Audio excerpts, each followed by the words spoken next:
Hi, my name is Anthony Whaler on behalf of Donald Allison, Kimberly Nave, and Jessica Lemons. This is our presentation on Group Assignment 1.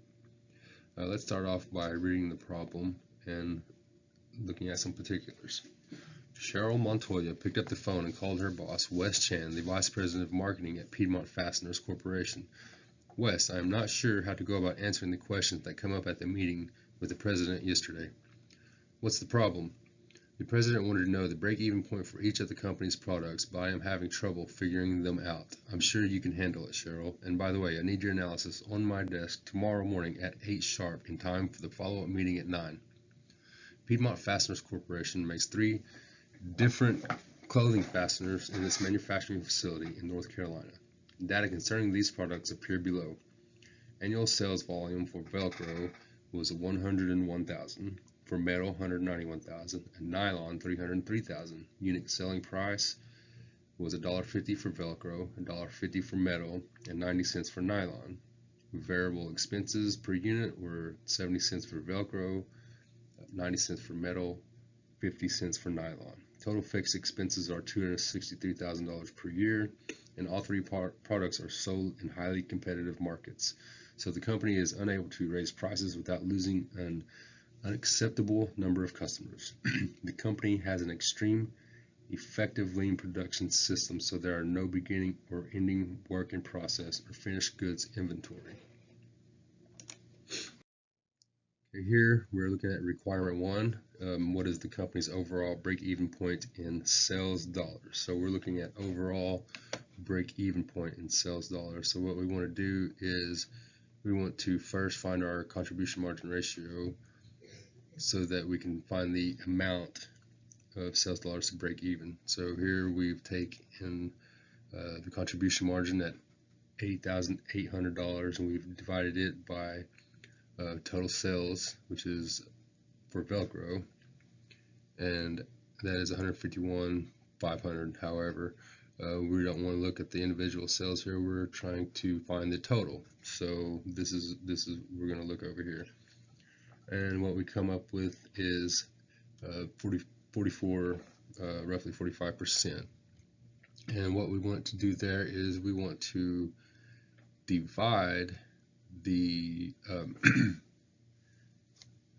the total fixed expenses, which is right here, the $263,000, by this contribution margin ratio. And here we've got the exact amount of that calculation. Here we've rounded it up to 590,380. So as you can see here below, and the break-even point in dollar sales is $590,380, which comes out to be right. Moving on to requirement 2. Of the total fixed expenses of $263,000, $22,000 could be avoided if the Velcro product is dropped, $99,600 if the metal product is dropped, and $81,200 if the nylon product is dropped. The remaining fixed expenses of $60,200 consist of common fixed expenses such as administrative salaries and rent on the factory building that could be avoided only by going out of business entirely. Looking at requirement 2A, what is the break-even point in unit sales for each product? So what we want to do here is we want to take the initial unit sales and variable expenses, and we want to find the difference between those to find our unit contribution margin, which right here is showed to be 80% for Velcro, 60% for metal, and 40% for nylon, or cents rather. Then to find our unit break-even points, we want to take the production fixed expenses of $22,000, $99,600, $81,200 for each of the components and divide them by these unit contribution margins to get $27,500 for Velcro to break even, $166,000 for the metal to break even, $203,000 for nylon. As you can see down below from the screenshot from McGraw-Hill, that these are coinciding and appear to be right. Moving on to our next slide. Okay, moving on to requirement 2B.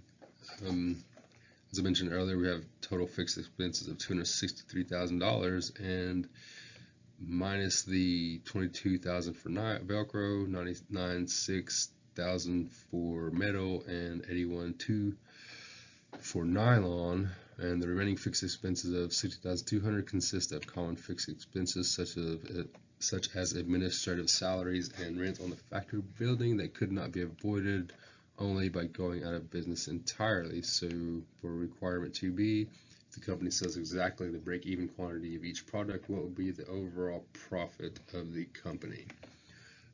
So if they sell, here is the unit break-even point, and so if they sell exactly this, right, what we're going to have is a unit contribution margin of $202,800, and as I mentioned earlier, total fixed expenses are $263,000.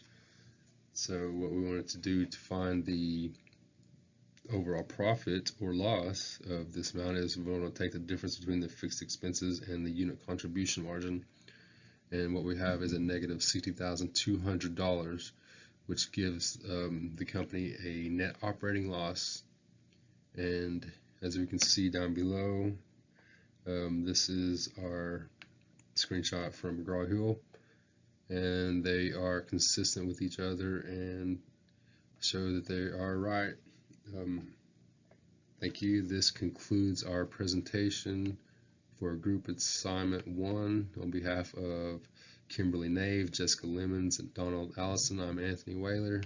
Hope you enjoyed this presentation. Thank you.